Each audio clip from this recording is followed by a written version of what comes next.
Hello and welcome to the Cuyamonga Institute, our Q&A conversation for exploration series. I'm Paul Robert, the Executive Director and President of the Institute, and along with my wife, Laura Lee, the Director of Research, Education, and Outreach. And on behalf of our Board of Directors, our advisors, our volunteers, and supporting members, we do want to thank you for joining us today.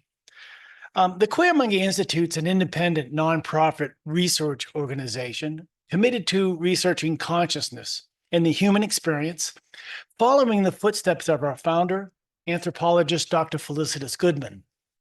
And our focus is reflected in three main areas: experience, education, and exploration. We respect the path of academic balance, the creative pursuit of science, while advancing, conserving, and restoring a direct experience of that deeper human connection to all of life. So it's part of our mission to expand our own experiential research with the multidisciplinary understanding that's available to us today. And as an educational institution, we take an opportunity to create these Sunday roundtables. And we have these discussions, and from time to time, we invite scholars in related fields that help broaden the scope of our own work and exploration. And that's why we call this Conversation for Exploration. Today, on our life's journey, there are moments that stand out from the rest. Moments that, whether we realize it or not at the time, change the course of our journey forever. These are these pivotal moments, the turning points that can shape our future and even define us, who we are. While some events in our lives we see as random, others we see as signs from the universe that point us in a direction for the highest good in our lives.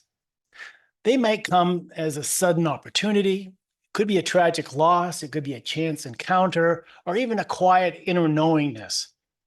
At the time, they may seem like just another step in our day-to-day existence, but in retrospect, they reveal themselves as moments that alter our path. We see the need to change direction in leading us towards what we consider our destiny. So when you're on the right path, it seems that the universe winks and nods at you from time to time. Pats you on the back. And just lets you know. Well, our community gatherings here are a place to examine our lives individually and collectively, where we're going, where we've been, our worldview, and our place in it, and to write our relations with ourself, our community, and our universe at large. And the tools that we pick up, the portals that beckon us, our adventures along the way, to find our way, to navigate our best path, we live an examined life, knowing we are each on a quest. We pay attention to the signs and the signals. We follow the breadcrumbs through the forest, and we listen to those promptings that perhaps others cannot hear. They're meant for us alone. Mm-hmm. We reach out to touch the hem of something far larger, faster, and wiser, and we welcome its guiding hand. We find doors opening, beckoning us forward, just as other doors close, those that we're not meant to take. We bumble along to meetings and opportunities that we don't realize were perhaps somehow set up for us in advance till long after the fact. So we're going to ask you, does there seem to be some larger force at work in the unfolding of your life's path? Do these synchronicities and seeming coincidences that line up with your destiny, do they read like a confirmation of this? We invite you to tell your story of the inner promptings, the guiding lights, the principles, the synchronicities, the doors that helped you find your true destiny, your gift to the world. Mm-hmm. How did you arrive at the inner knowing of who you are meant to be and what you are meant to contribute to this world and unfolding of our collective? This is not meant to be a lesson in metaphysics or defining these forces or how they work. Rather, let's just talk about the effects on our lives of this grace. Who or what has been co-writing your story with you? And of the doors that opened for you, what propelled you through? What fairy godmother waved her wand, so to speak, when needed? What transformations were afoot How did your best destiny beckon you and draw you forward? And I wish we had time to hear everyone's story in full today. We don't. We have a good, what, 10 minutes each. We'll see how it all unfolds. I just want to welcome you all. There's some of you here who are here for the first time. So this is just a fun talk fest where we get to come together and really to live and examine life. We start to see these very forces in our life. We certainly have written volumes about this and discussed this at length. So let's hear your stories. And I would like to start today with Lorianne David. Hi, Lorianne. Hi, Paul. Hi, Laura Lee. My computer here in the remote edges of America is not cooperating, so I'm going to try the video again, but it's freezing, so my apologies. No problem. We can hear your voice, though. Yeah. Well, I know Lori to be one who's lived an extraordinarily adventuresome life and who met luminaries of our field early on. So I'm interested in what guided you, Lori, and the path that you've taken and the expressions of art and Such. nature that you've done. Well, I think you just said the word. I think it was nature for sure. I grew up in a very rural area and realized that nature and nature spirits were my allies from a very young age. Mhm. And I suspect it had a lot to do with my grandparents, not so much my parents, but I was a feral child for sure. I mean, dogs and orchards and fence rows and fields and cows and creeks and trees and flowers and being the curious, learning, wanting to know everything soul that I am. I feel like those things just guided me like, ooh, look at this. Oh, what about that? What's this? I need to know.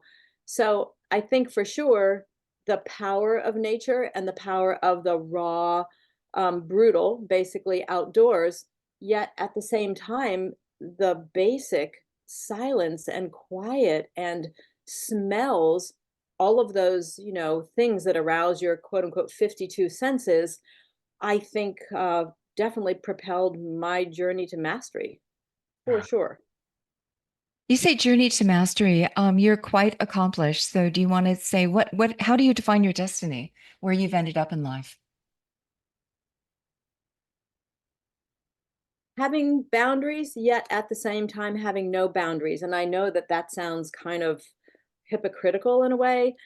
Um, Boundaries for myself within other things, but limitless boundaries for what I want to achieve or learn or do or accomplish.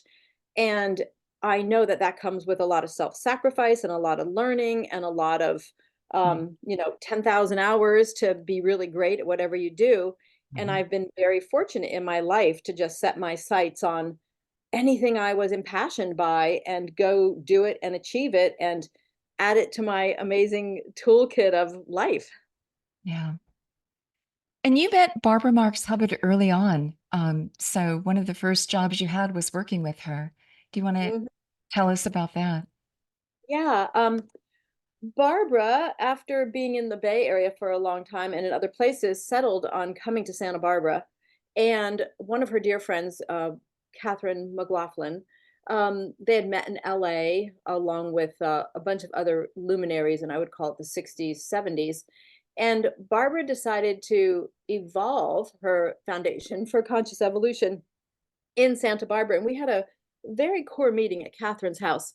And I should mention how that meeting came about was I was part of a group of remarkable women who had started in the late 80s something called the Goddess Alive Festival, where we created these events twice a year that basically empowered the full divine feminine through all of the goddess archetypes, through all of mythology, through psychology, which truly, as we know, means having a balanced masculine feminine.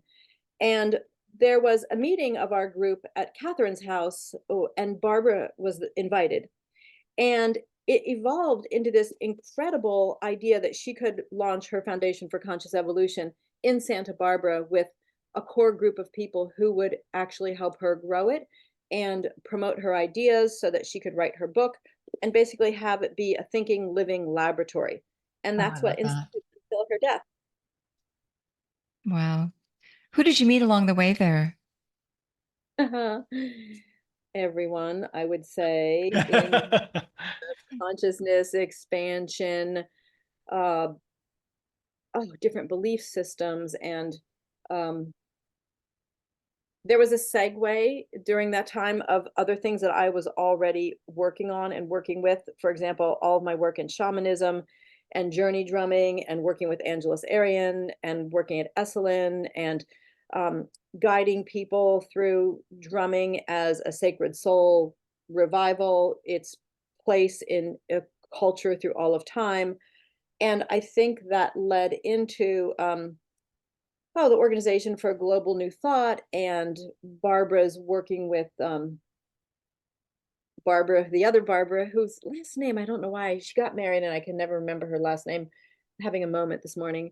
And going to Dharamsala and being part of the synthesis dialogues in, I'm going to say it was 1999, with all of the New Thought leaders, with His Holiness the Dalai Lama at Norbelink Institute. Just one highlight of serving her and her cause and her knowledge and scope of intensity for humanity and its evolution into the synergistic wheel. I don't know. I could just go through the list of names, but But I think the point here today too is just that impact on you personally, and how your life was affected by this exposure that you had, and how you were on this journey, and yet all these key moments started happening, these synchronicities, these moments where all of a sudden you were able to synthesize something into your life and create direction. yeah, it was a kind of like a rocket, just like a rocket going into the sun or something, just incredible force and beauty and grace and, hardship and pain and all the feels basically.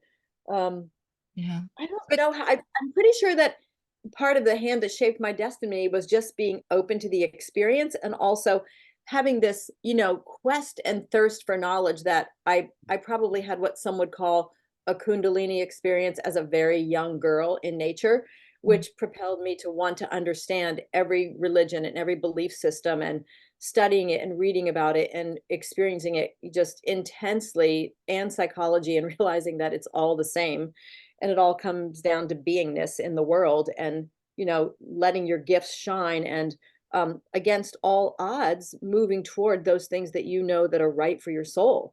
Like your parents or your friends might say, you cannot learn to fly an airplane. It's like, well, guess what? I've been flying in my mind forever, and I'm going to get in an airplane, and I'm going to have an airplane or several, and I'm going to learn to fly, and I'm going to do that until I'm old, and I'm just going to add that to my list of amazing accomplishments, because it's something I know in my body is for me. And so I don't care if I don't have any money. I don't care if I have to pack my lunch for years. I don't care if I have to sacrifice for something that really just juices me up. Yeah. Yeah. well, I want to say that you're a friend of my sister Kim, Yeah. and we got to go to your beautiful house in Friday Harbor when you created this luncheon for this Farm to wonderful group. table Farm to- event. yeah. Yeah. And everything in your house was so exquisitely curated, had a story. Everything you do was such artistry. Yeah. So it's just been a pleasure to get to know you, Lori, and see your farm and all that you created there. And I want to say, to have discovered the goddess so early on in that Right. way. That's I was just Friday Mhm. interviewed by Make the Matriarchy Great Again, Lauren Torres and Don Alder, Yeah. and just had a great time. Right. So the goddess just comes into our lives in so many different ways, and has been such a force, I think, in redefining, opening the door for women today to take our rightful place and Yeah. help balance our society. So So, it's a joy. Thank you, Lori. It's a joy to know you and hear your yeah, story. Lori, and And here, nature was really the jumpstart Mm. for you. Yeah. Yeah, your story is so rich. We're going to need to talk more. We're going to need to talk We'll more. talk more in the future. Today was kind of a brief introduction, and next time we'll make sure we get you a high-speed internet connection so you can join us visually. Yeah. So, So yeah. good. Okay. Thank you, Lori. Lovely. I Thank know, you, everyone, to hearing everyone's story. yeah, I know Vance Hilderman also is a new friend here, and he's got a little bit to share, some exciting story. He's got to leave. He's got a conference with Israel later on today, as like in his 40 minutes, international yeah. business. Yeah, yeah. So How to get Tony in there? Let's click the wrong button. 1 second, Tony. Okay. Good to see you, though. Oh, how's There my we go. sound quality here? Is it Yeah. okay? Hey, Vance. You look great. Yeah. Okay, good. Shall I So go ahead and do a quickie, couple minute? Sure. yeah. Yeah. Awesome. Well, folks, thanks for having me here. All of you are vastly more interesting than me. There's just no doubt. Hardly. Yeah. No, absolutely. I grew up in Montana, but kind of like many of us, we grew up, we grew out of that home. You know, you can't really go home. I've lived in Los Angeles, Manhattan, Tokyo, owned homes there. I fly more miles per year than every commercial pilot. I am a pilot. If you've been on a commercial airplane, you've used one of my company's software. Usually it works. So far, it's always working, but every time there's a crash, we lose a little sleep thinking about that. But of the world's 4 largest aviation software companies, I started 3 of them. I'm a failed fighter pilot. I washed out of fighter training school for the Navy. Apparently, for some reason, they want you to have good depth perception when you land on an aircraft carrier. I can't imagine. So I left that. But I've got 6 kids, but maybe like some of you, something went awry. And let's just say I'm single these days. But I travel about 3 weeks a month because of that. And last month I was in the Middle East and Australia, Korea. Next month I'll be in London, in Germany, seeing a new friend, and Spain. And I'll visit some kids in Los Angeles next week. But I moved to Sedona, and just serendipity, but and we're all here because there's things in the world, the universe, that we don't understand. There's an interconnectedness that isn't fully understood, and we won't fully understand it in our lifetime here on this earth anyway. But things don't always just happen. There are random chances, no doubt. When you fall and stumble, that was not a divine being paying you back for something you did. Probably you just didn't pay attention. But there are many things in this world that are more than serendipity. Me meeting Paul because he has the world's coolest Jeep. Folks, we're in Sedona. Jeep is kind of cool, right?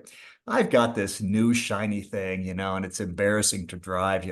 I put mud on it with my hands, just go smear it, just to make people think I actually go off-roading in it. Well, Paul's got a cool Jeep. So we started chatting because my kids would get mad at me because I talk to anything that will talk back or things that don't talk back. I would talk to anybody, as elevators, strangers.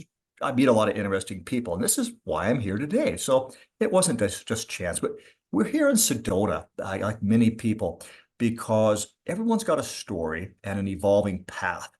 And to really get to know someone, I think we have to open up and share a couple embarrassing stories that, unfortunately, this is being recorded. But okay, it's reality. I'm a scientist. I have a few college degrees and all technical. And I don't believe in ghosts because everyone knows ghosts are fake until my house in Los Angeles at the Higgins building, the second oldest downtown building, has ghosts, but I scoffed at that. Well, after one evening and that no alcohol was involved, I had a conversation with my wife and a ghost, and everyone's sober, okay? And there's a conversation, and I have a video recording of a ghost. I am now convinced that I was not as smart as I thought I was. Okay, so these days I'm slowing down, spending a lot of time with friends and work. I used to think working half days meant 12 hours a day because it's a half day, right? Well, now I'm working half days, the real kind of half day, 3 or 4 hours, and I'm busier than ever. The last time I was bored was training for a Mount Everest climb. That was last year. But Mount Everest is hard. Yeah. But yeah, truly.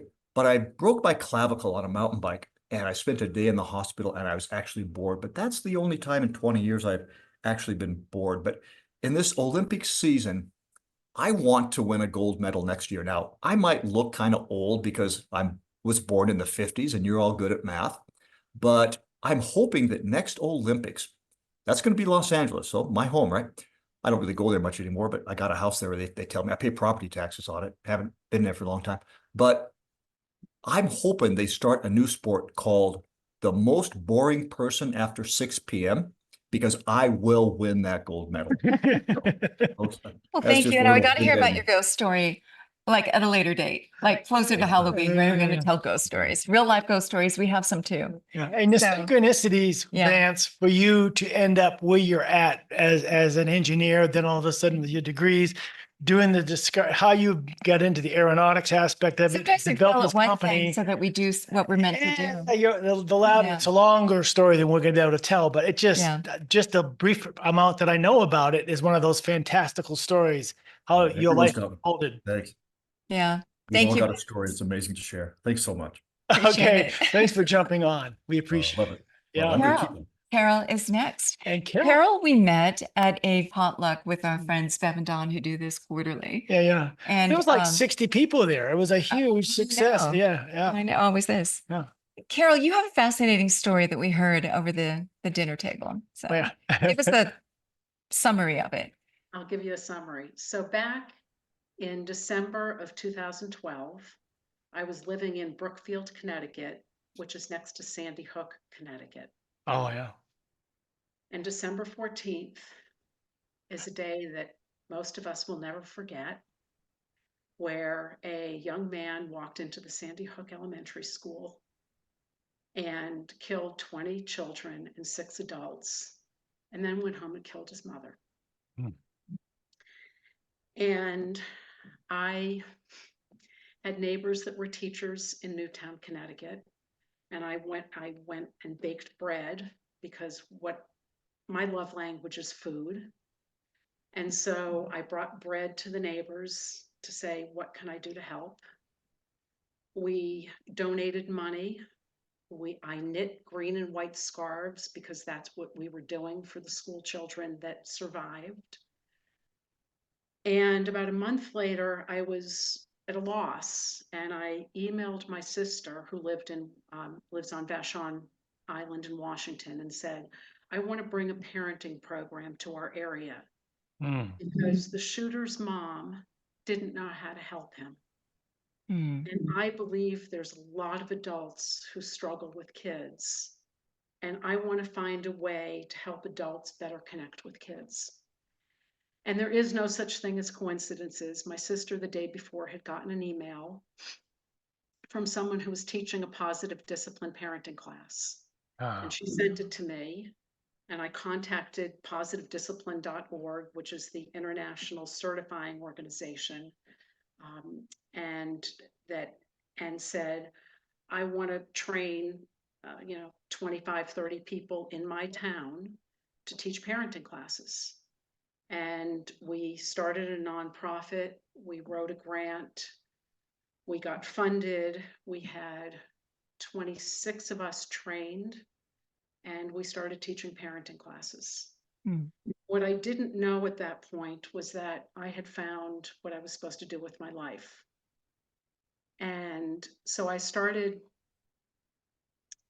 took about a year in my town of teaching parenting classes, and I then felt ready to offer classes in Newtown and Sandy Hook, Hmm. and got trained in dealing with trauma. And we always worked in pairs so we could support each other if one of us lost it as we were facilitating this learning. I was so blessed to have parents come who had lost children. I was blessed to have parents come who had children in that classroom that survived and children in the school that survived. Yeah. Since then, I have been able to get trained to teach early childhood teachers, school staffs, and certify others to teach parenting classes. And when COVID hit, I took all my work online, and I've now met people from all over the world. We're in over 90 countries. And it's amazing that the work is based on a psychologist named Alfred Adler. And no matter where you start, Adler believed that movement forward and progress is what this work is about. And it's about helping people have mutually respectful relationships, treating each other with dignity and respect, Parent to child. Incredible. Yes. It's not just parent to child or teacher to child, it's adult to adult as well. Uh-huh. Because it's really about how we are with one another. It's creating a sense of belonging and significance, meaning that you feel like you have a place and like you contribute. And whether that be in the family or the classroom or the world, it's really important. And the common theme, every time I see a school shooting, I look, and a lot of the common themes around the shooters are they were bullied. They didn't have a sense of belonging. And so with this work, my hope is that we adults can help others feel Mhm. like they belong and like they matter and like they're seen and like they're heard. Wow. Yeah. Yeah. And parents need, I mean, what's the parent connection there? Parents just don't have that in their lives, that skill set. So they're not treating their children. They're not giving their children that sense. The kids are feeling ostracized and isolated. And so we parent the way that we were parented most often until we know differently, right? And so, I know when I was raised, a lot of families, it was the adults speak, the children listen, and the adults tell, and the children do. And what that can create is either resentment or revenge or just not a healthy relationship. And Mhm. so one of the fundamental things we teach is family meetings or class meetings, which is about problem solving together in a mutually respectful way. Now, another piece of my story is 6 weeks before the shooting, I was at Western Connecticut State University to hear the Dalai Lama speak. Mhm. And I walked away with peace within, peace without. And so with family meetings and class meetings, we can create a sense of peace and really change the world. Yeah. You said Alfred Adler was a contemporary of Freud. Who is this man? Why did he So, call it positive discipline? so Yeah. he didn't call it positive discipline. Alfred Adler started something called individual psychology. And that was at the same time that Freud was talking about the id, the ego, the superego, all that. And they both lived in Vienna and they went to the same coffee shop together until they realized how different they were. And Adler was kind of pushed out of the Freud society and started his own thing. And the reason that a lot of people haven't heard of him is he didn't care whether his name was known. He just cared that people treated each other with mutual respect and dignity and encouraged each other, etc. And a disciple of his, Rudolf Dreikurs, was also from Vienna. He moved to the United States, and that's part of how individual psychology spread here. Then in the mid 70s, this amazing woman named Jane Nelson, who is still alive and lives in San Diego, wrote a book called Positive Discipline. Okay. And then she met this remarkable woman named Lynn Lott, who's alive and lives in Florida. And Lynn brought the experiential learning piece to the work that we do. And so in the work that we do, we role play the adult, we role play the child, we really get to practice before we either go home or go do the work with our students in our classes. Mhm. And it seems like these are principles that adults need to use amongst themselves as well. I mean, look at the state of our culture today and the divisiveness and the name calling. Boy, we all need a lesson in this. Mhm. Yeah, So we need to absolutely. talk with you and some of these luminaries who I'm Yeah. sure have their own stories of synchronicity and guiding hands here. Let's do a Sunday with you and this work. Yeah. We need to learn more. Thank you. Yeah. Thank you for that. And Positive discipline. Carol, of course, having such an the Sandy Hook phenomenon as the foundation of shift, I think that brings it home to all of us. That idea of that, yeah, we sometimes live in our heads, but the reality around us impacts us. We all want to think something, something glorious is happening, and we're on this incredible path of spiritual recognizing and all this happen. But when we have something dramatic, maybe it's a loss of a loved one or something as dramatic as Sandy Hook, where it gives your life that meaning and that challenge, and then not only just see the challenge, but to pick up the banner and say, okay, I'm going to participate. I'm going to be a player. I want to find a I am way. being called. I am on the Yeah. hero journey now, Yeah. being thrust out on the path too, Yeah. isn't So it? And there are people who deny Sandy Hook ever happened. right, I don't even go there. I've had people Yeah. contact me, and I will talk to them because they need to know. I know some of the parents. It's not okay. It was real. Wow. Yeah. Wow. Yeah. Thank Thank you for all the good work that you're doing. And also Thanks for having me. the key message for you is you responded, you found what you were already gifted to do. You took whatever life had given you. I mean, all their gifts are on loan from God, in my opinion. And we are the tasked to use them and use them well. And I think that is also a part of your story, as we shared earlier, that you found your true calling in this. Thank you. Thank you. Great. Thank you for Carol. that, Carol. Thank you. Keep up the good work. Brian Tucker also has something to say here. And raise your hand. What is the feature? You can just do this now, and Well, no, AI and Zoom will well, Zoom raise your has some hand. AI features, and some of the latest versions recognize your hand is up and it raises your hand for you without having to click a button. But we're not going to go there today. Let's just use the physical push the button. Use the hand. Hello there, Brian. Hello there. Hello, everyone. I love the stories. Carol, I was very moved by what you just shared, and also who started us out as well, with Lori talking about Barbara Marx Hubbard. Two things. Barbara Marx was such a wonderful luminary, and I so appreciated her wisdom on conscious evolution. But to the point that you were making, about the story, Carol, about being brought into something because of loss. I wanted to share, it's more of a family story, and it more has to do with how the ancestors have kind of emerged in my life. I've been very interested in the work of Cuyamonga Institute and global collective consciousness. And a part of me is also very much drawn to World War and what gives rise to the phenomenon, having not lived through that. In my family, as in many of ours, I had an uncle who served in World War II as a pilot, and he was, tragically, his plane was shot down over Germany when he was 19. This was in 1994. And I didn't know much about my uncle's story, and my father would talk about it and wouldn't really reveal too much, except that he had, died trying to save the crew. He was a co-pilot, and 5 people survived that day and 5 people died.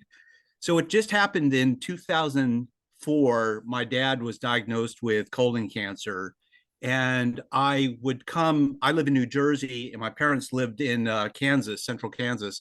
And I would come to visit my dad and mom, and each visit there would be some struggle I would find internally as to how to adapt and cope with this new stage of our family. Well, I happened to see my dad working on a family tree, and I took an interest in his genealogy, and eventually pulled out boxes of papers of things. And I happened to find a letter from 1945 by one of those people who survived the crash, Carl Mead. And I got my researching skills on the internet. I happened to locate the fact that Carl was still alive, and I reached out to him, and I established a dialogue. And he was so happy that somebody, he had written a letter to my grandparents explaining what had happened that final mission and how my uncle, had come to die. He had jumped out of the plane and was captured, and then was put into a prisoner of war camp. So I established a connection. I went to his home, interviewed him, and had, really wonderful conversations.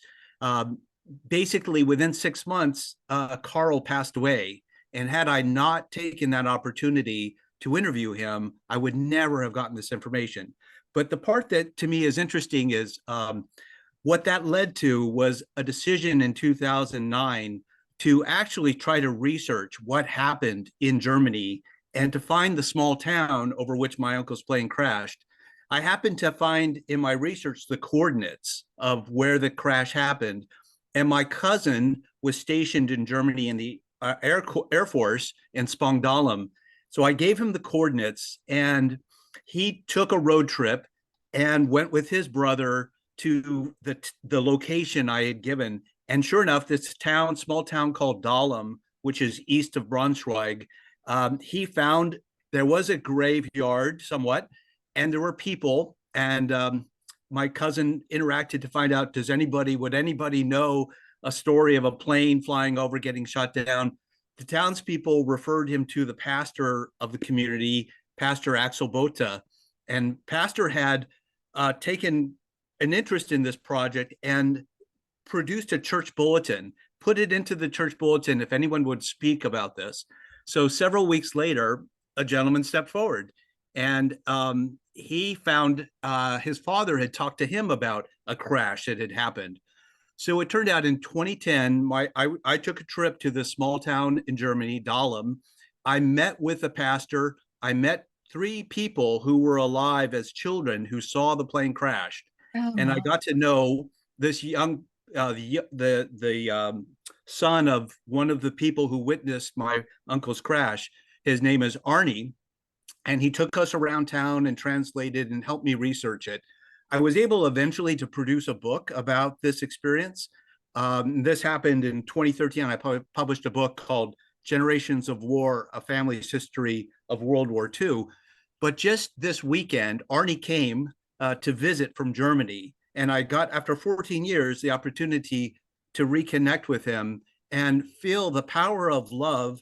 I feel personally the tragic loss of what happened to my uncle. But there was an amazing love that I felt when I was in that town. People were genuinely interested and concerned. His family was, Arnie's family was.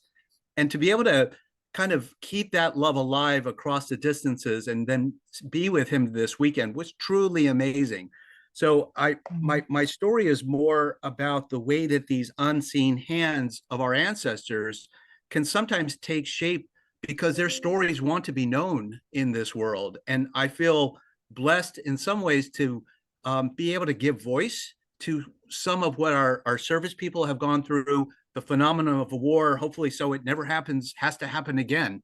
But I find a great guidance of that unseen hand, by way of having just the coordinates of a crash site and then the serendipity of there being people still alive, or finding on the internet someone who I could reach out to who is still alive and willing to talk, and being able to record through oral history that kind of a project. So yeah, I wanted to just highlight what that feeling is of following the thread, even if you don't know where it's going to lead. I still don't know where all this leads, but for 10 or more years, I've been following this story and watching with amazement at how it builds. Well, first of all, you have the skill set, as you mentioned, to research. You're versed in that. You have the interest.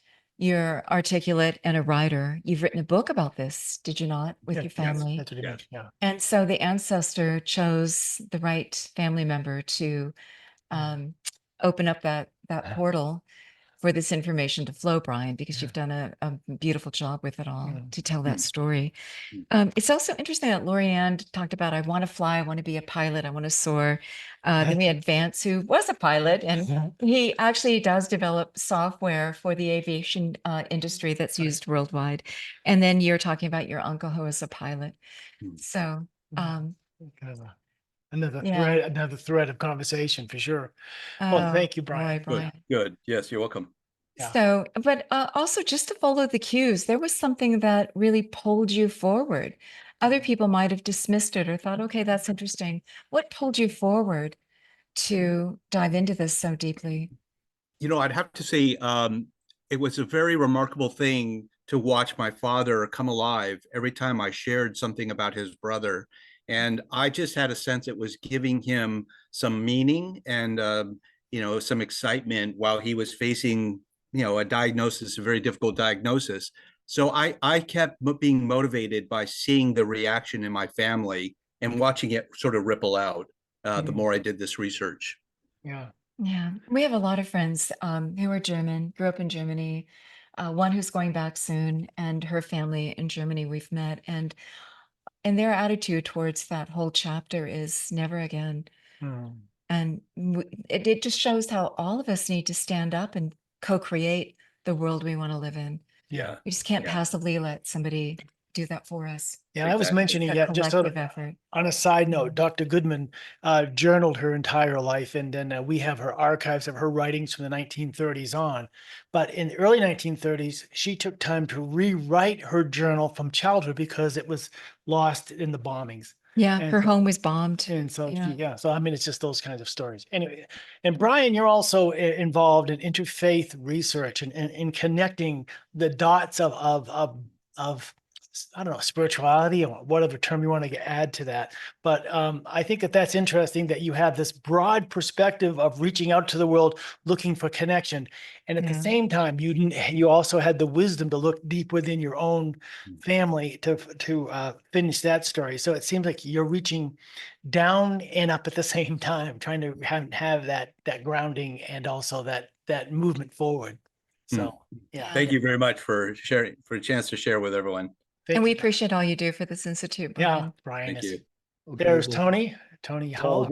just hearing Brian's story reminded me of a story, which I'll add to it. It's nowhere near as dramatic, but it's kind of wonderful.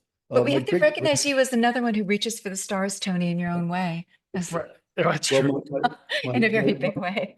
Yeah, but go my ahead. great-grandfather grew up in the city of Bremen in Germany. And at the age of 16, he sailed to Baltimore. And he prospered. He became, he retired at the age of 40 and spent the next 53 years of his life collecting art and antiquities and things of that kind. Crossed the ocean 78 times in ships. Well, I went hunting for him. I was traveling from Berlin to Amsterdam, and I took a train and I diverted through Bremen, and I went hunting for him. Where is the family home, etc. I knew roughly where it was, and it was right next to a cathedral, but I couldn't see it, so I started asking questions, and I got a note that the pastor from the cathedral wanted to see me between 2:15 and 2:30 that afternoon, between a funeral and a wedding. And so I thought, well, of course, I'll have to be here for that. And this lovely man arrived with several other people around him, all in robes. And he was carrying this book. And he said, I have written the maritime history of Bremen in the 19th century. And I want to tell you something. And he opened up the book and said, this picture is the ship that your great-great-grandfather was captain of. Oh, Before that, my family was captain of the ship. And he hugged me, said, we're brothers of the sea, and disappeared. oh.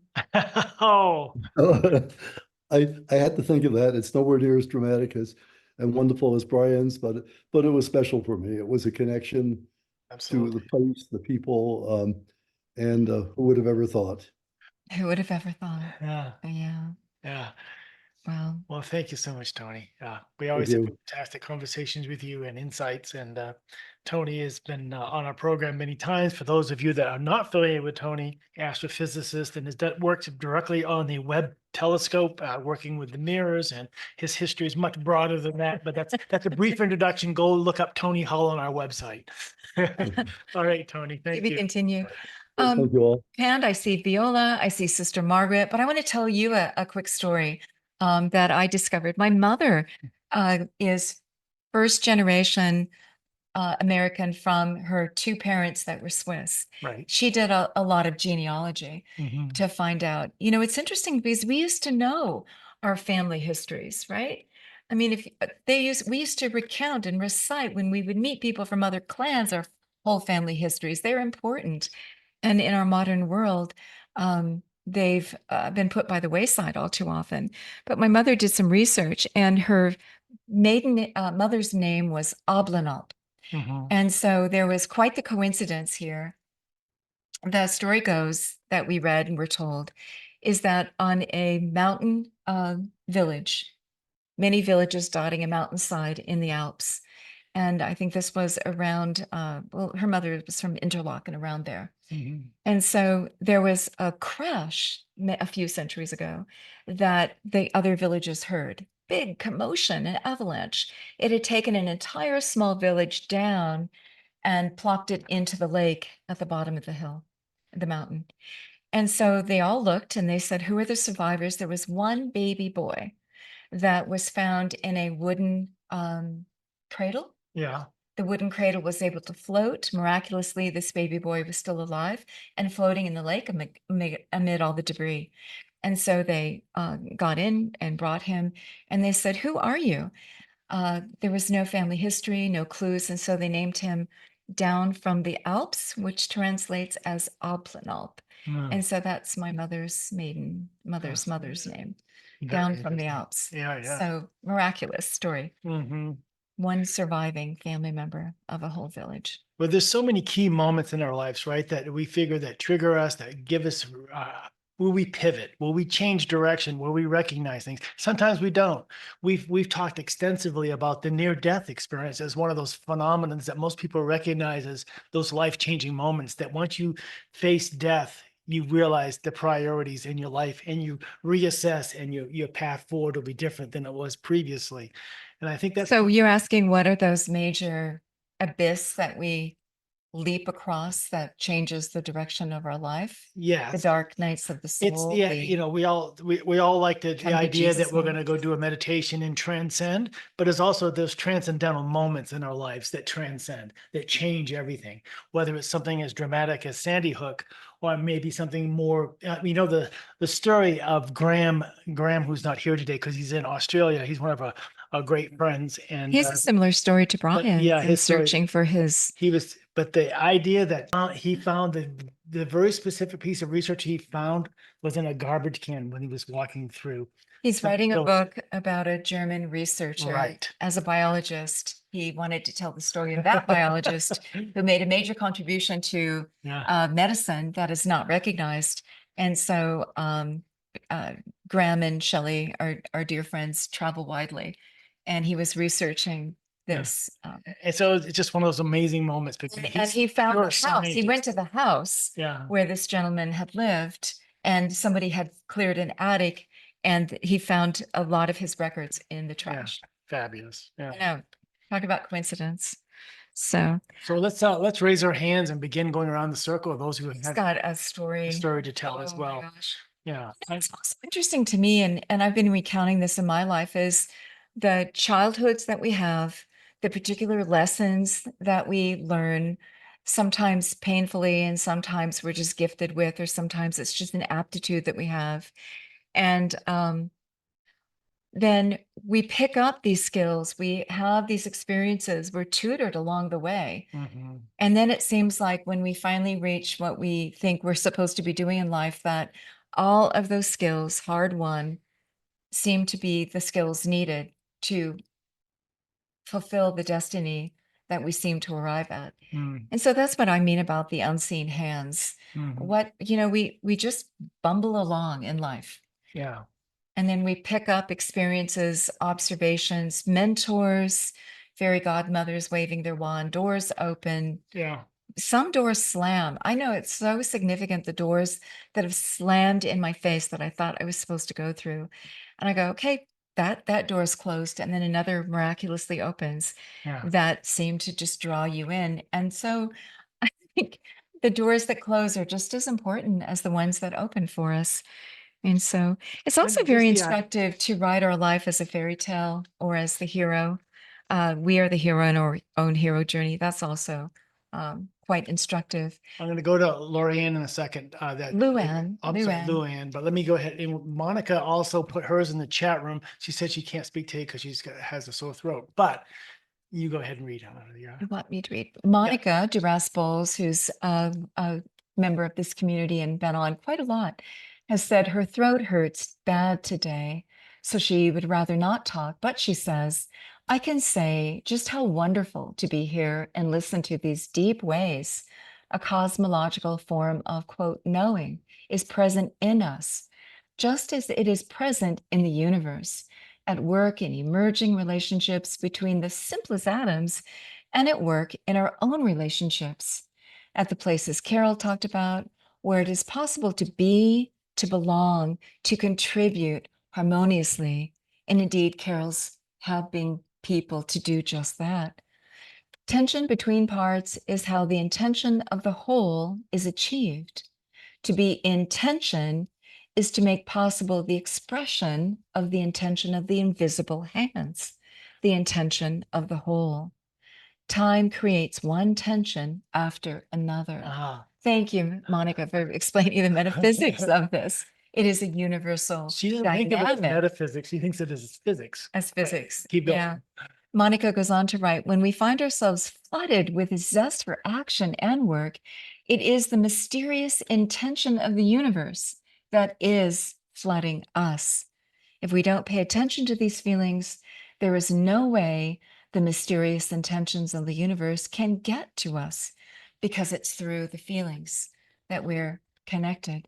We exist to focus form, to make the world, and to bring forth a valued future.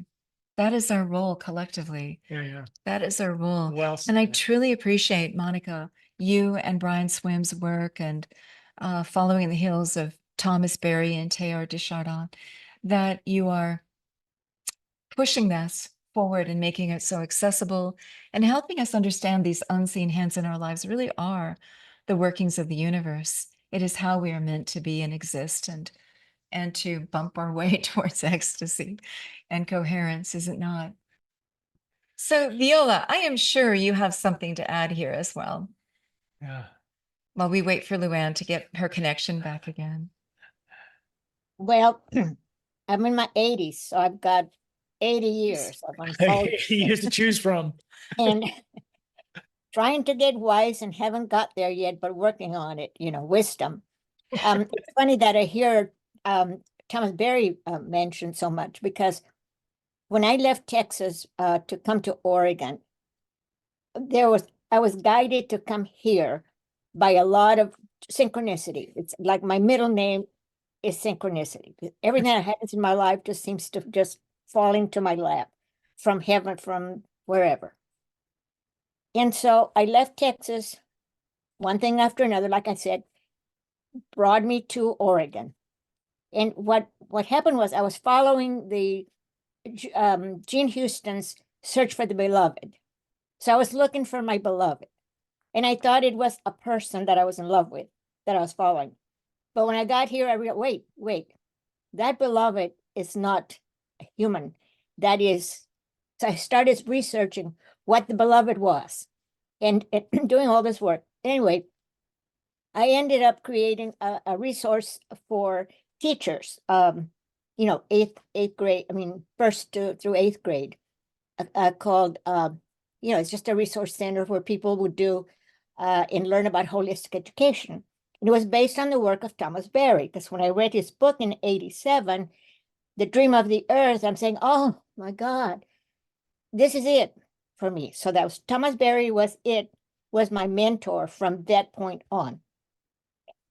And so one thing led to another. I met Brian Tucker, who became another mentor, because we did a class together on the noosphere. So you're mentioning Teilhard de Chardin, and of course that's who I'm an admin for the Teilhard de Chardin group. So I have all his books for reference. Not that I've read them all, but they're here. When somebody asks a question, I can go to my book and say, this is what Teilhard said, and so I follow his path. But mostly I follow Thomas Berry's path for the fourfold path of wisdom, which you were talking about, harmonizing the female and the masculine, just having that harmony between men and women. So that's the feminine path. And then on the goddess, that goddess path. And then I talk real fast when I get excited, so I'm sorry. And then, of course, there's the indigenous path, which I've been following. So I study all the books about indigenous women and what they've done for their communities and so on. And then, of course, there's the mystical. I don't call it the religious path. I call it the mystical path. Mm-hmm. And that's where Teilhard comes in. And not just Teilhard, but Meister Eckhart and a lot of other, Hildegard of Bingen and Norwich, Julian of Norwich. These are my feminine heroes. And so, and then there's, of course, oh my gosh, the four paths. So there's the feminine, the indigenous, the religious or mystical. And then so putting it all together, I've been following his footsteps, right? So now I'm at a point where I am developing a course for teachers of holistic education, or to public schools, to teach them the Thomas Berry way. And so that's how I've come from Texas, growing up in this farm. Someone talked about their, connection to the earth, because growing in the farm, we had to go out and pick cotton and do all these things when we were children. And grandmother being my first hero, she had a book this thick of Spanish sayings that she brought with her from the old country. Every sentence, every paragraph was footnoted by a saying.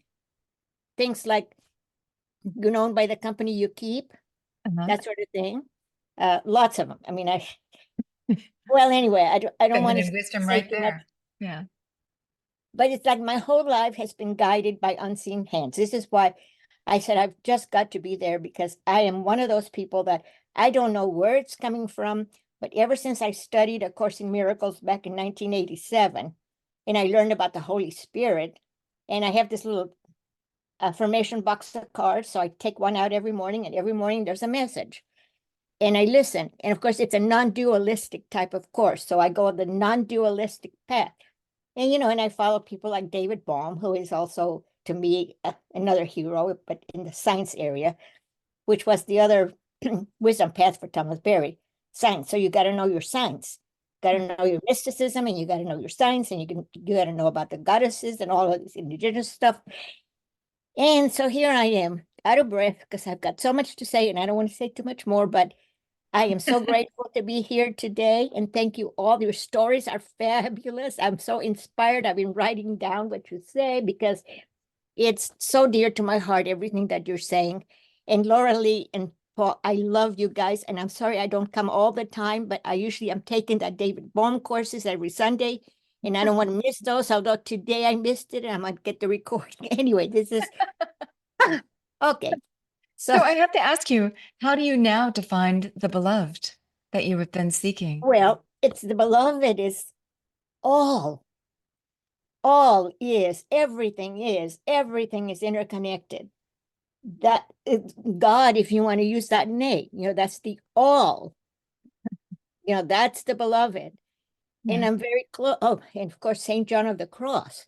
Okay, I'll just tell you one more thing. I went to Spain to study the works of St. Teresa of Avila. While I was there, I ran into people that spoke that beautiful Spanish language, that beautiful, beautiful. And so I was familiar with St. John of the Cross. And he wrote the most beautiful poetry. When you hear it in the Spanish language, the way he wrote it, I mean, that was for me one transformation, after that was 1994, 96, I think, when I went to Spain. Yeah. And I lived with Benedictine nuns, and they were just wonderful and sweet. I was in a home with them, and they adopted me and so on. And so, so then that was it, I had to forget about Teresa of Avila for a little while when I met St. John of the Cross, and I wrote a paper on that. And so, I mean, every experience, every synchronicity that I experienced impacted my life. So it made me either change course or deepen the course that I was on. Right. And now that I'm writing this course for teachers, because they are the teachers of the leaders of the world today. If we don't help the teachers figure out, it's you've got to look at the heroes that have heart. It's like heroes with a heart, not just the hero of Joseph Campbell. Those were heroes in the days where it was the masculine, and the mythology, it all was about the strong man in those days. Yeah. Well, he had a change of path too when he did The Power of the Myth. And that was when he started to look at heroes with a heart. Yeah. Who are these heroes now? And so we need to discover these new heroes, and to Celebrate them. Thomas Berry follows the path of the hero's journey, the call to adventure, the Mhm. finding allies, Right. Mm. learning by trials, He certainly to has threshold threshold, gardens. the Yeah. portal. And so this is where I am in my hero's journey. Yeah. It's when you get to that portal, you have so many, you're talking about some distractions that take you, you know, okay, this is not the way I was supposed to go. And you made a mistake. Okay, reverse course, go start over. So Yeah. this is what, corrections along the way. That's the appreciate- path of being, the path of an elder is taking the years when you're in your 80s and just keep on diving deep into wisdom, into knowledge, and to embrace help all the spread different that. paths Help that be a you mentor. can be a Yeah. reflection of. So Yeah. you are Yeah. definitely on the path of eldership, not on the path of aging. And No, I no, no. appreciate that. Joanna Macy is another one of my heroes because she's still going. Yeah. And I'm saying, okay, so I had a late start and I'm still not wise enough to be able to do what I'm trying to do, but I'm working on it. As long as I keep going, I stay alive, We're on a right? never-ending journey, are we Yeah. not? Never But I ending. want to say Yeah. something else is that you were seeking love, you were seeking the beloved, you were seeking that relationship, and you ended up at the all. And I want to say that that's what I love about this new cosmic story. That's what I so appreciate. It's also the answer to Carol's search for belonging, for feeling we're meaningful, for feeling accepted by the universe. That story, I mean, she's working with parents to children, parents to parents, community member to community member. But really, when we enter into that cosmology, that the universe has spent 14 billion years creating this time and moment for us to now be reflecting of it and to be celebrated and to feel accepted, to feel loved. In our visionary work, the universe comes forward and loves us, Right. accepts us, pats us on the back, right? We need that. We're social animals. We need that. I think every creature needs that, to know we belong, that sense of belonging. And I will say that you say the science is important. If it's true, we'll see it. What is science but the study of the physical universe, right? The study of these dynamics. We should be seeing it. We are seeing it. And Stephen Martin, part of this whole group, we loved his discussion last week, and we invited him back to talk about cosmic generosity, the universal principle of generosity, beaming out. It's love, the sun, the everything. The Sunday before Thanksgiving, right? Sure. That's the time to celebrate with gratitude, cosmic gratitude. He'll talk about, and then that love and allurement, the love the universe have for us, that we have for the universe, the Sunday before Valentine's Day. Right. So we're trying to, yeah, we're Understood. trying to do our best to go, hey, Yeah. this is something we need to add to our worldview and our Thank you, where we Viola. are. Yeah. Thank you so much, Yeah. Viola. So Viola's Yeah. just done a fantastic job of all of us who have gone over the age of 50. It's like, okay, now the path forward is not about aging. It's about being on the path of being a wisdom Well, when you keeper. fill yourself up with it, Yeah. what can you do but spill it over? Right. And So and eldership be a- is the path of be a eldership. beacon for that. We have Make Louise that- back. yeah, She's got her I connection know. back. She had lost her thing for a while. Let's see if this works. Yeah. Yeah. There you Oh, are. thank you. You're you on. hear me I okay? hear We ya. can hear you. Yeah. Yes. I got up late today and I'm all disheveled, so you're just going to hear me. You, No worries. I always thank look you. Yes, you do. Mine's about the same length. So many, many years ago, I was a young mother and in my 30s and stalled out and not sure where I was going and feeling like I was on no path at all. And one night I had a dream, and in the dream I met an angel in her backyard. And there was a fence, a wire fence between myself and the angel. And I was amazed at who she was and what she was doing. And in the dream, I went to tell others. And I came back with some of the others. And she was very upset with me because she was very private. And she put up her hands on the fence and they were glowing. And I knew she was upset. And she was very private. And that pretty much was the dream. It was vivid and detailed and spoke of meaning, but I couldn't figure it out. And so at the time I was in art school, I was getting a master's in fine arts, and I decided at one point to paint that dream, and it became a triptych, a huge triptych, and with poetry across the surface of it, and she's in the central panel, and while I was painting her, I realized I need to be the image of that angel. I need to be the angel with her hands up, and and there was an image too of a dogwood, just planted, a baby dogwood, and on the other side there was an image of a bay window and French doors that had appeared in the dream too, and they were part of her home. And so it was an incredible process, and it's a big picture. And I carried it with me all of these years. I still have it. And when I retired, I moved to a house in Michigan. And when I got here, my daughter helped me buy it. She was here and she helped me buy it. When I got to the house to move in, I realized it had a bay window. I realized it had French doors. And there was a huge backyard where I'd seen the angel, and there was a fence in the backyard that was wire, just like she had put her hands up against. And I went, oh my, I've moved to the place where the angel lived. Um, and I decided I would put the painting over my sofa, and so it sits still. And so I went, well, what did that mean?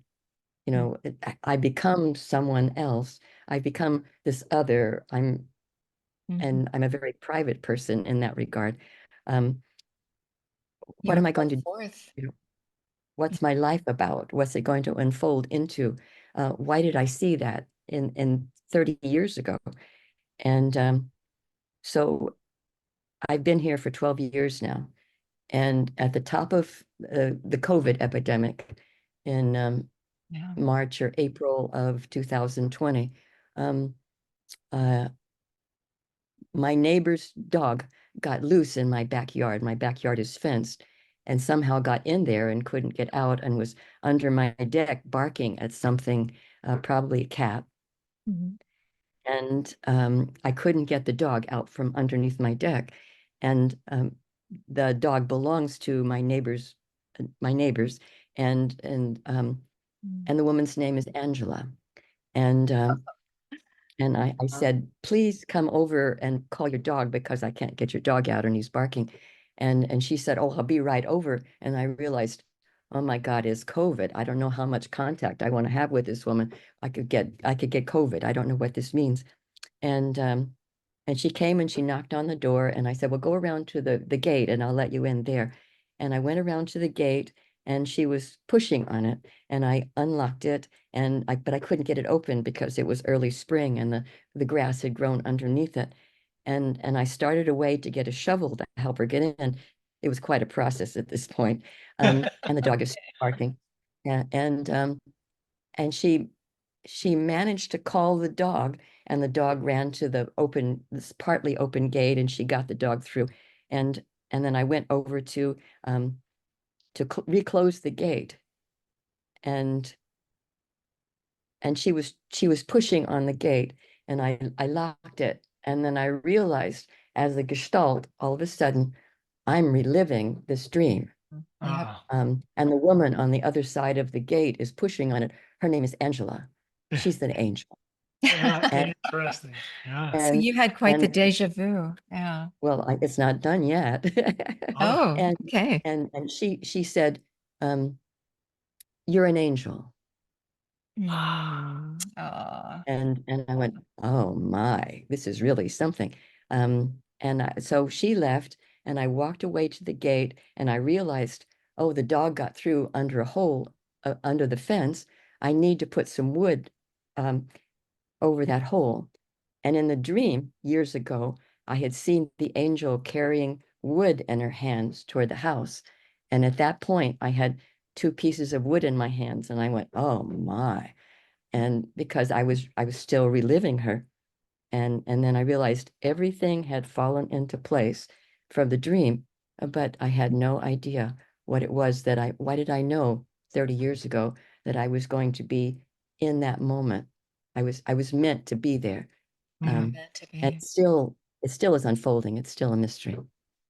Oh, what a beautiful story. Wow. And I think Thank that you. the angels don't get enough credit or recognition In here. this case. I certainly had angel visitations as a childhood, and I found my own story is I felt such a black sheep in my family. I felt like just such the weird one out, and not fully accepted, not always with unconditional love, not measuring up, right? And Mhm. I would see angels at the foot of my bed. Mhm. I would feel their My. warmth come and fill up my Right. chest and give me that sense of belonging and peace and love that I just so desperately was hungering for as a kid.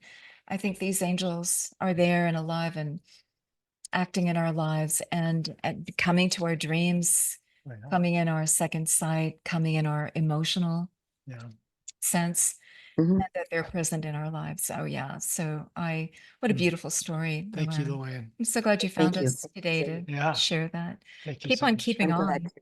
Yeah. Yeah. I will. And I love that, it took many decades, but you have fulfilled every part of that dream and it's still unfolding. Yeah. Thank you. Thanks. Yeah. Well, And what a mentor to have as an angel to Yeah. say, I need to become that. That is a Mhm. part of me. I need to, yeah. I want to just mention what also came in the chat on love. Monica is quoting more of Teilhard, and she writes, her quoting of him, driven by the forces of love, the fragments of the world seek each other so that the world may come into being. End quote. Monica goes on to say, all development stems from desire. The desire is from the universe. The universe is satisfying its desire through us. Communion, cooperation, harmonious interaction with others, human and non-human, are imperative for our survival. The most profound meaning of human life is participation in the ultimate desire of the universe, which is to be in loving relation in the depths of communion. Ah, wow. Yeah. Thank you. Oh my. Yeah. Love, she goes on to say, is the physical fabric of the universe. Mm. And Brian Tucker seconds that by adding, cosmic love helps mend our lives and world.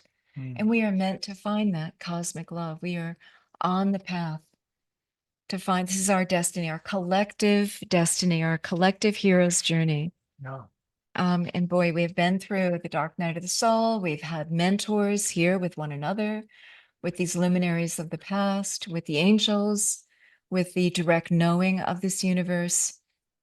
We're finding our we're finding the brass ring, right? We're Yeah. finding the gift. The gift is that cosmic love.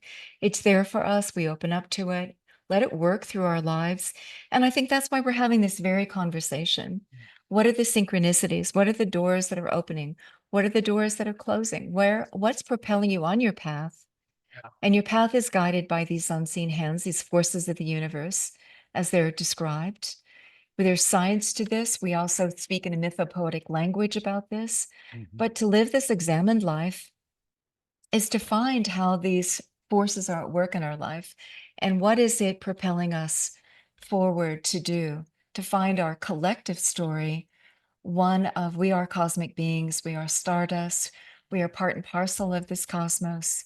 Its principles and dynamics work in our lives. From the atom, from the microcosm to the macrocosm, we are part of this fabric. And let's sing this song. Let's Yeah. sing our own note, find our own gifts, and sing this music of the spheres and find our path in this collective, dynamic celebration of life. Right? Right. This Right. is what we're about.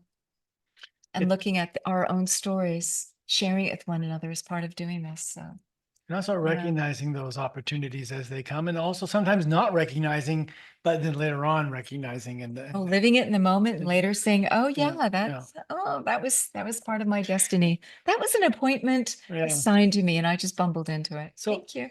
Meeting you was one of those for I was me. gonna say our story, we don't have time for it today, but just the idea that we Our have story is replete with as these. far Yeah, as west as you well. can go, meeting a guy from as far east as you can go, and having two different types of family context and everything else, and coming together, but having the same shared mission. I mean, prior to meeting you, I had written up an entire business plan, and I had named it Vision World. And Yeah. and this is before the days of getting domain names, because that would have been a great domain name to own. But yeah, I had a whole business proposal. I'd always had this dream that I'm going to be in the field of education and distribution of education. And If I can spiritual knowledge. knowledge This being is like one of our part. first Yeah, dates. Yeah, Took me to this. yeah, And I have Uh, to say, people ask us how we met. I'm like, the angels just yeah. had us meet, and the first kiss, You give bells voice, yeah. rang, stars shone, angels sang. I knew, yeah. They wouldn't let me. I'm just Yeah. going to real quickly go back to one other story for me, which is kind of a fun part of the story. And then we want to talk I to am Sister a- Margaret. We I see know, you. and then others, Yeah. because we Raise your don't hand. have so much time left. So I'm going to go back to high school. I'm going to say Ooh. maybe sophomore, maybe a junior in high school. And I get invited to a party. And when you're in high school, parties are an important part of the journey of being in high school. So I'm Oh, thinking, yeah. oh, this is great. So I go to this party. And what's the party about? They have these heavy duty books from the Theosophical Society, the Rosicrucians, the everything, and they're passing around and they're reading excerpts from these books. Here I am, a 16 or 17-year-old kid, think I'm going to a high school party, and all of a sudden my world gets exploded. My entire worldview, everything that I thought that I knew I didn't know, and the thing that I should be knowing was kind of like time for me to discuss, time for me to examine, time for me to look at. And so that was a major moment in my life to say, I'm from this kind of a rural part of the world in the central Maine, not the coast of Maine, where everybody thinks of Maine, they think of the coast. I'm in the central Maine, in a smaller thinking kind of town and the whole thing. And for me to go to a high school party that's about spirituality, which not being advertised as such, but other than just being a high school party, totally just was like that moment. So I continued. They had weekly meetings that and all door's kinds of stuff. open, And it so doesn't shut, and does it? we would have these cosmos conceptions by Max Heindels, I think the guy's name was, and Madame Blavatsky and all these, and we're reading these things and passing them around a circle. And it's like, Ernest Holmes. Was yeah, one of them. Ernest Holmes was one of that was he. Yeah. Yeah, exactly. The Science of Mind or something. All of that stuff was out there, but it was an opportunity for me just to blow away the worldview that I grew up with, because it was not around me. It was not accessible to me otherwise. There was nothing like that available. So that was a synchronistic moment. That was a life-changing moment, and the path forward to today. And I loved your mother's reaction. Paul, what's wrong with you? Yeah, You're not. you've changed. There's no rock and roll. There's no drugs and just change. drinking and all the high school. Well, What's wrong with you? I wasn't that bad, anyway, but still, yeah, it was that was a big shift. I was hanging around with different friends all of a sudden and had Yeah. different interests, and my conversations were totally different. So anyway, that was a part of the Portal moment. opened up and swallowed you. The other thing that was the most dramatic, because we can all very easily shift into a Pollyanna kind of worldview, and I'm spiritual and this is happening. But there was also the most grounding effect coming all the way back to our first conversation with Carol, and that is that at 20 years old, no, I wasn't 20. A few years later, my sister was taken from my life. Put herself through college. She was teaching children with disabilities. She was just in the last semester of college at the University of Maine, and unfortunately, she was paying for her own college, and she was working at stores. She was working in an ice cream shop. This shop was robbed. My sister was killed. Kidnapped. Kidnapped and killed. Yes, a much longer story. But what does that do to you in terms of you waking up to the reality about life and the meaning and how I have to use my time wisely? Because now I have a responsibility to reflect and to represent family in a new way. I have to find a new way to give voice to those things that my sister would have done and that she was trying to do, that she had such a broad worldview. She was like a leader in the family, the way that she thought and the way that she connected to people all around at every level of family and friends. And so there was that moment that I had to kind of like shift into gear as well. And I feel like that's Pick the up that guiding, the legacy. guardian. Yes, that has been the guiding force for me, even to be sitting here today, is that I have that responsibility to Yeah. do something greater than myself, because I can't just rely. It has to go beyond. It has to be something more. And like Viola using her young years of her 80s to use it for researching and creating classes and teaching people and finding ways to connect knowledge points. And she's on this journey. I think all of us have that calling. And so I have to, if I get distracted and you start thinking about poor me and all my stuff, then you step into that broader worldview of purpose, that broader Who you are meant to worldview be. of whatever skills you think you can offer or what goes beyond your skill set. Or what you That's can part of open my up and be a relationship. channel too. That's right? part of my relationship with you, is you always push me beyond my own boundaries. You always ask me to do more.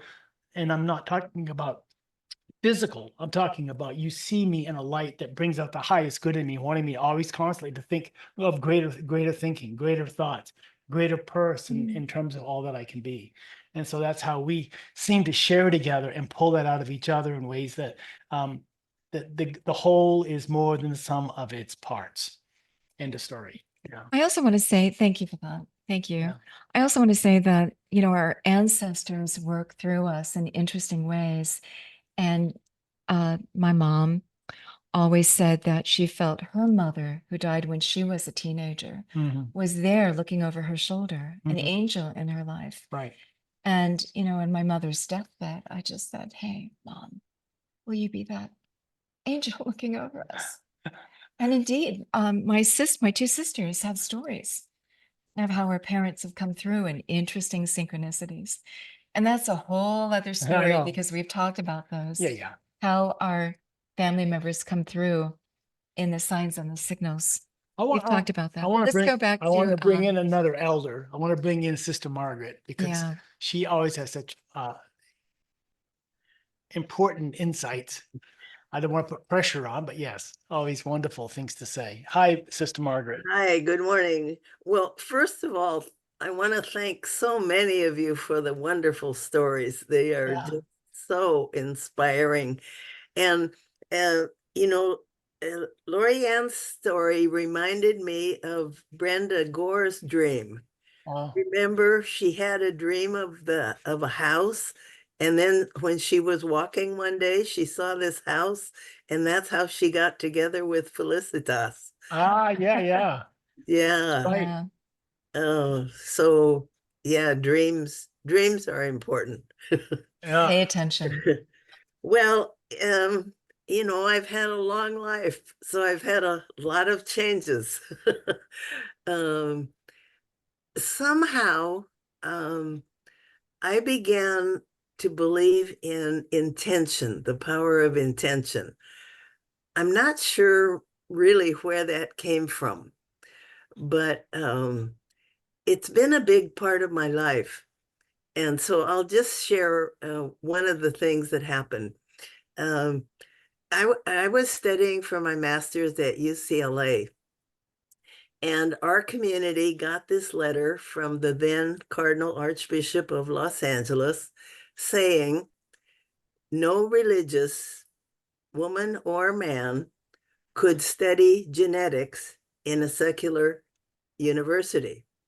And my master's was in microbiology genetics. Mm. And so That was I throwing down the gauntlet. Yeah. I had always dreamt of going to Berkeley, but for my doctorate, but I didn't think that was going to be possible because most of our sisters had gone to Catholic universities, Notre Dame or Fordham or, Creighton. So anyway, I have this conversation now with our major superior. So what do I do? And she said, well, could you call it something else? I said, no, I can't call it something else. Try. And so I said, well, I could go to Berkeley. I could get out of the archdiocese. And she said, oh, well, you might lose your faith. Knowing you, that was oh dear. I said, besides it would also be much cheaper. You were a California resident. Yeah. We left without anything. But I realized I had one physics requirement still. I had already looked up Berkeley. I had to do one more physics requirement. So I said, well, could I at least go to summer school and get that out of the way? So she said, sure, fine, no problem. So I went to summer school. I enrolled in the fall semester and I never went back. Oh. And so that was such a turning point in my life, really, because my research group consisted of a New York Jewess, a Venezuelan guerrilla who had to escape from his country, a WASP, white American Protestant, older man, and Sung Soo, a Korean, and myself. And that was such a great education in itself, just hanging out with people like that. And then comes Mario Savio and the free speech movement. I learned so much about social action out of the classroom than I ever would have learned otherwise. In the classroom, okay. It was just such a great education, kind of a holistic education. And you'd go to the laboratory, and one time I had an Iranian who would read me Iranian poetry and translate it while we were waiting for the centrifuge to run down. And every course, there were these most interesting people that I learned about all the world. So I came back and taught, and then comes this invitation from a bishop in Talca, Chile, asking for sisters. This is during the dictatorship. And he said, I want two things. I want somebody to help my people regain their hope. So if you would come and live among the poor, you will protect them, because the military are more careful where there are foreign eyes. And if you would come, if you would promise not to do things for my people, they've been colonized for 500 years. Right. What I need is help for them to find their gifts. So I thought, oh, I don't know my chances of escaping the university. Great escape. The portal opens. Yeah. Again, I put my name in anyway to volunteer. And at that very year, one of our sisters just finished her doctorate at Notre Dame and was coming back. So I thought, oh, maybe I could argue that I'm not that needed. Anyway, it worked out, and I got to go. And those were the most wonderful 25 years of my life. Oh my gosh. Okay, a couple questions. I want to ask you about faith and hope and finding one's gifts. You mentioned the fear of that counselor that were you to go to a secular university, you would lose your faith.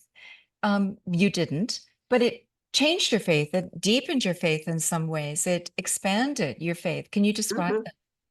Oh, yes. And I learned, I learned to appreciate others' faiths um, that I never would have learned probably at a Catholic university. Yeah. And hope, you were assigned to give hope, not to do things for those communities, but to help hope. How do you describe hope? What did you do to help instill hope for them? Um, we would, there were four of us that went, and we would pair up. Two of them spoke Spanish, and two of us spoke kindergarten Spanish when we went. And we would pair up, and we went out in the neighborhood and just visited houses. And we tried to listen for what were some of their hopes, what were some of their dreams, and how could we support it? And like one family who was involved in catechetics for special children, they couldn't go to the regular catechism classes because they had either physical or mental disability. They came to the house and asked if I would accompany them. And I said I had never worked with that type of child before, but I would be happy to accompany them. They said, you don't have to do anything. If you would be with us, we would be acceptable. Because at that time, Oh, wow. there was still the belief that if you had a child with limitations, it was punishment for sin. I see. That was a very strong belief. So I just started hanging out in those classes. And again, if any of you have worked with those kind of children, you see the joy that they have. It's Yes. just incredible. It's amazing. And so I got really involved completely in that program. Mm. Just by And showing up and being who you are, Sister we Margaret. we just Yeah. the bishop that invited us said, you're teachers, you have transferable skills, you'll figure out how you can help. Yeah. Very wise, Bishop. And So to us, This was in Chile. Yeah. us people. Yeah. They also find their gifts. He wanted you to help that community find their own gifts. absolutely. How did you do that? Well, just by listening Mhm. and asking questions, Mhm. kind of when you hear somebody's dream, it's not too hard to figure out how you can support that dream. Right. So Yeah. that's pretty much what we did. Yeah. And what was the synchronicity that led you to Felicitas? You talked about Belinda's dream. What led you Personally, yeah. Oh, to Felicitas Goodman? Yeah. when I first made when I first went to Cuyamonga, Yeah. Felicitas she was still conducting the Her workshops. the Yeah. experiences. So we had lots of wonderful conversations, and Wow. she wanted to practice her Spanish. So, she spoke about 7 languages or 5 languages, but Yeah. Yeah. 8. so- Yeah. Yeah. So and I still have the rattle that she gave me. Wow. Yeah. yeah. Oh, Wow. wonderful. Two Well, wise women sitting down over tea. That must have been a good conversation. Yeah. Yeah. I think my hope I was born during the Great Depression in the 30s, 1930. And the whole attitude of all our families was tomorrow can be better if we make it so. Mm-hmm. And I grew up with that. Yeah. It's just in my bones. Mhm. Tomorrow can be better because we make it so. So we do have agency, we have choice, there's something we can do. Right. Yeah. Like so many people talked about today. Yeah. Yeah. And I think we're getting that message now collectively. Yeah. We can build a better world together. Okay, so Yeah. now I'm going to have you and Viola and several others that are over 80 to start building our eldership training program. That we have to have a program. I want to. Put Viola back on. Yeah, Viola, we're gonna have an eldership training I program. think Dory wants to get in on this Oh yeah, as and well. Dory, yeah, you want to get in as well? I'd love You know, and I have to say something about Felicitas. When we met her, she was in her 80s, was she not? Oh yeah, absolutely. And so I watched this woman be celebrated in her third act of life. Mm-hmm. I watched her sharp as a tack, impish smile, twinkle in her eye, sense of authority, suffered no fools. Yeah. Wearing her long flowing skirt, she had these long braids down to her waist. Yeah. She wore this wonderful Pueblo jewelry. She was bedecked. She was mistress of her domain, this little institute with its little adobe Eldership. buildings. Mm-hmm. And she had people from all over the world come to sit at her feet and to learn from her about the ancestors of old, going back to the Paleolithic, the Neolithic. She was our portal to answer for me, who were my indigenous ancestors? Boy, she gave me that answer in direct experience. She was the wise woman that we all wanted to learn from. And I thought, here she is. She's enjoying her life. She's celebrated. People pay attention. People are just flocking to her. And, you know, we're part of this community. We're like opening this amazing portal every day. She's made such, I got to speak just yesterday to the Make the Matriarchy Great Again. Why? Because they said, Felicitas is gone, but can you tell us about her life? Yeah. Can you tell us about her contributions? We're celebrating the women elders who've made a difference. And so I was saying, well, here's her contributions to anthropology. And ritual postures with ecstatic trance, glossolalia. She gave the world the defining definition of what speaking in tongues really was, a trance state. And, you know, it was lovely to celebrate her life. But I thought, my God, you know, we can all arrive and be our best elders that we can be, whatever it is, the gifts that we have to share. And so it's wonderful to celebrate all these women here. What do you want to add to this, Viola and Dory? We haven't heard from you, Dory, but I know that you are celebrating beauty. You are celebrating, you have told us, here to celebrate beauty. She hasn't got her mic. The mic's slow to turn on for you. Yeah. Viola, you want to add something while Dory can play with her mic? Yeah. Well, I love her idea of celebrating beauty.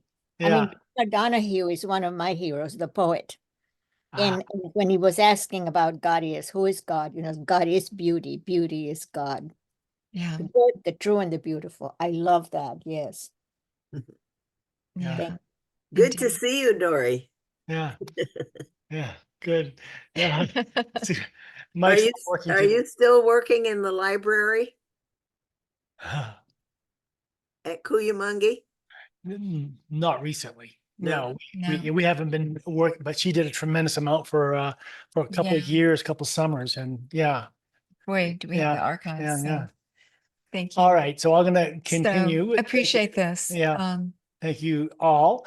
And thank you, Sister Margaret, for your thank you. stories. That was really interesting to add your story to the And discussion. I appreciate how, you know, you have a desire in life. You feel like one of my big things is, where do I belong? Where am I supposed to be? What am I supposed to be doing? And one of the most disconcerting feelings that I have ever had is, hold it, I'm not in the right place. I'm not doing what I'm supposed to be doing. I'm out of sync here with reality. I'm not in sync with what I'm supposed to be doing. Boy, does that propel me forward to find my place. And I appreciate your story, Sister Margaret, that the restrictions of what other people had for you, these counselors, with your Catholic Orientation, education, counselors, was not where you were meant to be. You were meant to find your opening, your portal, and you felt drawn out, as Monica so beautifully described, to go find a path, not to lose your faith, but to give hope and to help celebrate others finding their gifts. This Yeah. was part of your mission, your work in the world. Right. It's such a beautiful story. Monica's also writing that beauty is also Alfred Whitehead's concept of God. We're going to hear more about that with Pia Shaw, who I met thanks to Monica, Mhm. taking us off to the Whidbey Institute and the Right. New Cosmic Story Conference. conference that was Right. there earlier in June. Right. Right. And Well, before we July. end, was there anyone else that Yeah. wanted to share? Otherwise, we're going to go ahead A and few more minutes. yeah, we have a couple minutes So, to wrap up. But what a fun uh, sharing today. yeah, I think it's important that we be inspired and also that we support each other. You know, when we attended that recent potluck that Laura mentioned earlier in today's discussion, there was the discussion about what makes for a healthy life, and of course, there's diet and there's exercise, et cetera, et cetera. But the other element to longevity is community. And that means that we have people that we can look to for support, people that we can look to for inspiration, people that will be there for us as when we need guidance and understanding and support as well. So that's what But we doesn't feel. it go back to Epicurus, who said there are 4 pillars: an Okay. examined life. We are certainly living an examined life when Yeah. we follow these cues, when we think about these, when we read some of these eternal wisdoms, when we share, Right. right? And also community, to share in this way and build community. That's another pillar. And to have meaningful work, to do something, to have agency in the world and contribute, Right. right? To know. So I think that we have heard stories of our community in all of these aspects, have we not? Yeah. To live a healthy and fulfilled life and to help others, those around us, right? From positive discipline to Sister Margaret helping a community just by showing up, Right. right? Yeah. And, Yeah. What a so much. so many powerful stories and so many unique perspectives that all came in and synthesized into this beautiful overview of conversation that we had intended for today, Yeah. based on your desire, which was great. This was so interesting also because we had Thomas Riccio was scheduled for this, but he had a medical thing and he said, I really need to go into September. So we had this opening. And I see. thought, you know, finger to the wind, oh, we've got to talk about what you and I talk about a lot, which is what are these synchronicities? What are the gifts that we've been blessed with and how are we using them? And the ongoing conversation with Brian Tucker, Right. which is how are we collectively showing up in the world, and what are we doing here to help push this forward, right? Right. This world that we want to see co-created. And so we have to tell each other these stories. And then this also came up with the guests that just last week, because we just decided it right before Stephen Martin came on. Right. And then he's talking about alphampiosis, which was Oh, yeah. Nora Bateson's. He talked about this very thing in a scientific term, and I thought, okay, there it is. The actual pat on the back, because it's being synchronistically positioned here. But he was talking about this beautiful term from Alphansis, meaning obscured, unseen, unnoticed, and poesis, bringing forth to make. And so Nora Bateson of the International Bateson Foundation, she was describing this as the term meant by the universe to bring forth the way in which life coalesces towards vitality Yeah. in, quote, unseen ways. And I'm thinking, that's it right there. This is what we want to talk about, the way that life pushes us towards vitality, our destiny, the full flowering of our being in unseen ways, this metaphor of the unseen hands. And so I love that, by thriving, by dynamic forces and principles of nature as yet unrecognized or unseen by us, unrecognized by, quote, science and our culture, but certainly seen and felt in our own lives and recognized and noted. I mean, how nice that science recognizes this as an undercurrent to life, but how we see it take place in our life. We are here in the trenches, living it, with the universe flowing through us, as Monica so aptly describes. And so we see this stuff because it is a principle of life, and it's meaning that we are flowing towards vitality. When the universe comes to guide us, when we Right. open up, it's a free will universe. We have to open up for this guidance. We have to seek it. With our work, it is certainly a call and response. Hey, universe, come and be more present in our life. Come and show us fill it us in a visionary, in a sensory, in a emotional way. We're on the ride with you. So it's just beautiful that we see this at work with us. And so diaphanous, the word stems from the root aphanos, that's these Greeks and their words. So does the words phantom, unseen agent in our life. Other words which carry the same root include phantom, diaphanous, phenomenon. This is a phenomenon in our life. I see. While the root poesis is poetry. Yeah, this is the word poetry. So yeah, how fitting. Alphanopoesis. Yeah. How fitting for science to recognize this rather diaphanous phenomenon of the universe at work. It also nicely describes, I think, these guiding hands and this gentle intercession we enjoy when we are in deep dialogue with the universe, with this larger field. It is more magical than we know, which is why we named this, we gave this talk a subtitle. We gave this talk the subtitle, When Magic Meets the Mundane. Our lives are not mundane when we open up to the magic within. So Paul's putting up on the screen, aphanopoesis, if I'm pronouncing that right, aphanopoesis combines the two words to describe this way in which life coalesces towards vitality in unseen ways. I loved etymology. I love looking at the root words and the undercurrents of meaning and the words that connect these deeper principles and dynamics. in our This life. week we had a private discussion with Ezekiel, what's his Fugate, Fugate. and Monica. He's going to be coming on later on as part of our interview, but Yes, we Okay, haven't let got me- a date let me with him finish my yet, thought but first. he's fascinating. So, Yeah. but what he was saying, we were talking about his personal discovery of knowledge and his path. He's quite the accomplished young man and what he's and what he's doing and what he's undertaking. But what he talked about for me, when I was talking to him about his path of Yeah. of scholarship, he says, one of his teachers in his life told him to be the log on fire. And I thought, what does that mean? To be the log, don't worry about the intellect. Be a representative, that you be the log on fire that holds the space. And that just really, I couldn't write it down fast enough. I want to be a log on fire. That's exactly the role that we want to Catch play. the fire, catch the flame. Yeah. So I want to say also, Sister Margaret, that when we just met Ezekiel, he joined in with Stephen Martin, who he knows. Yeah. And then reached out to us. We had a little meeting with Monica as well.